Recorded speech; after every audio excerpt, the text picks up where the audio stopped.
Here we are. Wow, black screen. I apologize about that. I did not have my camera on. Hi. I appreciate you for being here. And yes, I wasn't supposed to have a noon podcast today. However, people were asking me, am I podcasting because you don't read my flyer? I have mixed feelings about that. I work hard on those flyers. However, yes, my podcast is tonight at 7:30 with Chantrice Avery from Hospice Care. She's a social worker with Hospice Care. And I'm very excited. Hello from Instagram. Oh, no.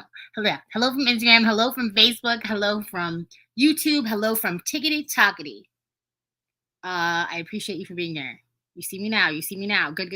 Thank you. So I just finished working out. I don't apologize. I look great. I look fantastic. I just wanted to come on here because it was on my heart. Besides the fact that people were asking me, where am I on my podcast? I did want to come on here and say, Instagram, can you see me? Okay, you can't see. Good. I just wanted to come on here and say that another thing that people have been asking me a lot about is like almost verbatim. It's always, I don't have lupus. Should I still come to your live? Or like, I don't have, I'm sick now, but I don't have a chronic illness. Should I come to your masterclass? And the answer is a resounding yes. I have spent a really long time beating death and not understanding exactly why and what I was here to do. And it's been the last year and a half that I realized this is the reason. Not necessarily a podcast, not necessarily a live on TikTok, not necessarily, it's the sharing what I have learned to get to where I'm at. I went from really genuinely not thinking I was worthy of much and just thinking I'm just floating here on this rock with y'all. Like, I don't even know how to explain because it wasn't exactly, oh, nope, absolutely not. It wasn't even exactly that I wanted to die, but I definitely wasn't living. I was kind of going through the motions, doing the day-by-day stuff that I had to do, or like, keeping myself afloat. And like enjoying what I could, and I kind of thought that was normal. I kind of thought surviving was normal. And then I realized, people out here living and enjoying it for real. Like having things to live for real. And I just want to be that person for somebody that could help you through that. Like being sick is a weird experience because it's isolating in a way. Like nobody can feel the pain you're feeling. They can say, oh, I understand. And like, I get it. And I feel for you. And no one can actually feel your bones creaking, your muscles aching, the nausea. They can't feel exactly what it feels like in your body. And depending on your pain tolerance, if you measure the pain, the same pain could be in two different bodies and they will experience it completely differently. So it is isolating in that way. And then you have the people that avoid you because you are sick, because they don't know how to handle it. They don't know how to relate. They don't know how to comfort you. And it is generally painful for another human to watch someone in pain, or an animal, or anything. Like to watch someone else experiencing pain, you feel that. If you have any kind of empathy, if you feel any kind of like strong emotions, like that's why when you hear a song you love, it makes you cry. That's why, when you eat something that's so good, you get giddy and you start like maybe dancing around, like the way that for each other. And I was under the impression that I didn't want to make people uncomfortable by being sick. I didn't want people to experience the pain with me. I didn't want people to love me to the full capacity because I didn't want them to be hurt when I inevitably died. And then I remembered everyone is going to die. That is the one fact. Like somebody's going to go first, somebody's going to go second, somebody's going to go third. However, all of us are here experiencing this human experience together. And there's no need to spare other people the heartbreak of losing you when you could experience all the joy of them loving you. And it's still something that I'm learning every day. It's still loving myself. Like those affirmations are legit. Those affirmations I do every night on TikTok are legit. I'm thinking about them as it happens. And like, I only do a minute online, but sometimes I'll do more after, I'll do some before.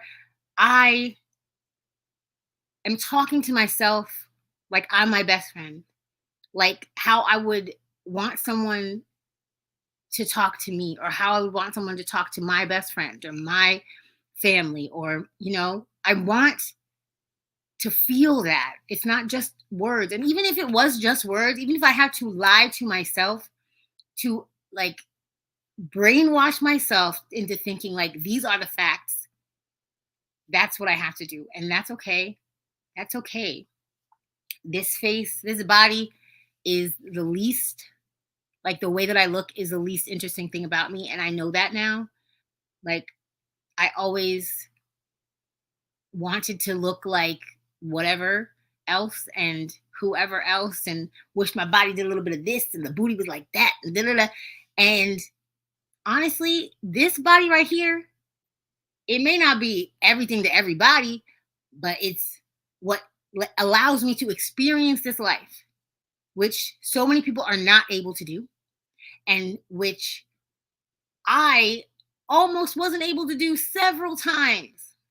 I just know for a fact that if I have lived through what I have lived through, I don't have the right to be upset about what I look like today, considering I have looked way worse. I probably have looked way better.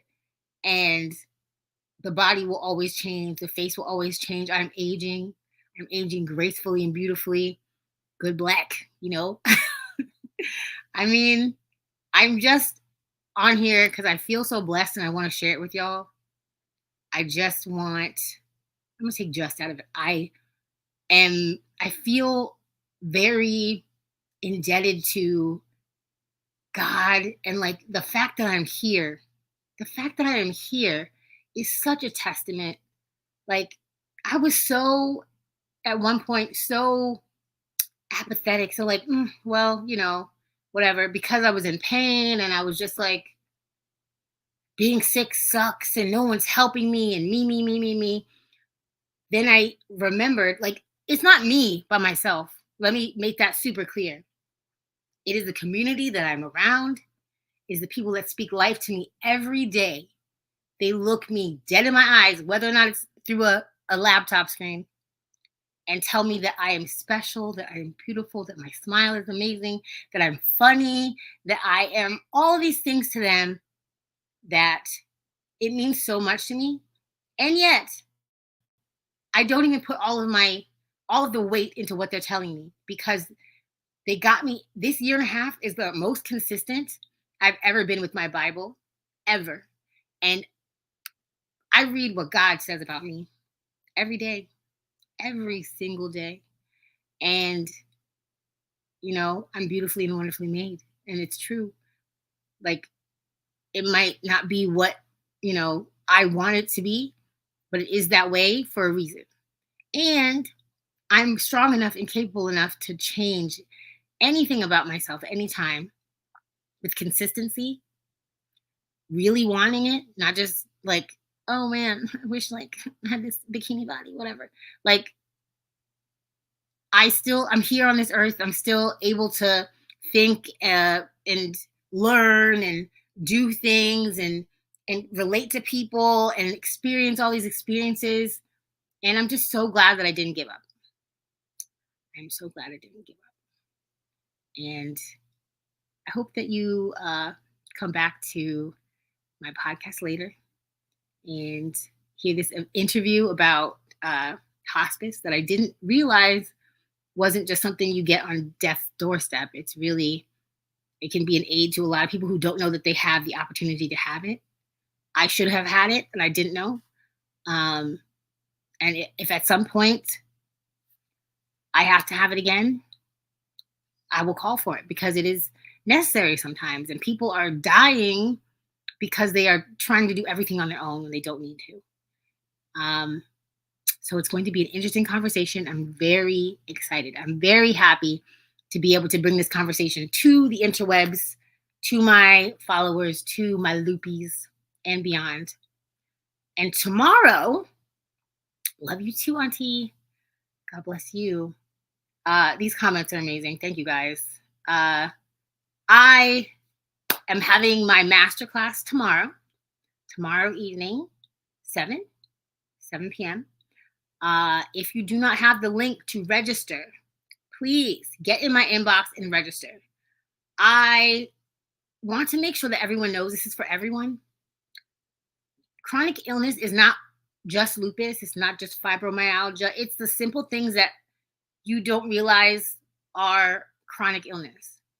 Different types of depression, different types of PTSD, different types of diabetes, all kinds of stuff that you might just need this checkup, okay?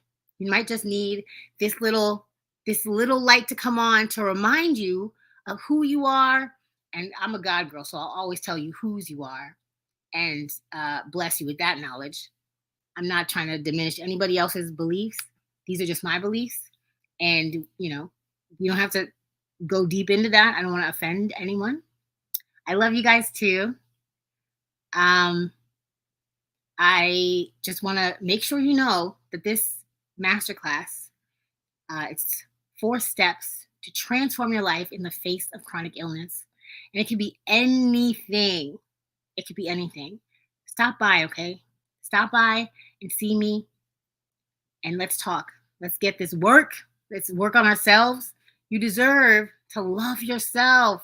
You deserve to have a great life. Experience life to the fullest of your capacity right now. Not after you get better, not after you get richer, not after you do this, that, and the other. You don't know how long you're going to be here. None of us do. Please. Let's get this work together. Let's do it together. I will see y'all tonight. Thank you so much for stopping by.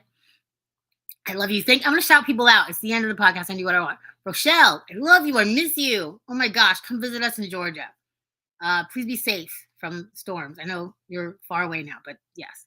Auntie, I love you. I said, Mitch, I love you. Love you all. Nettie, you're such a beautiful soul. I'm so glad to know you. Kat, thanks for stopping by. Icon, Asian Shinobi, Jermaine, A1 Day 1 forever.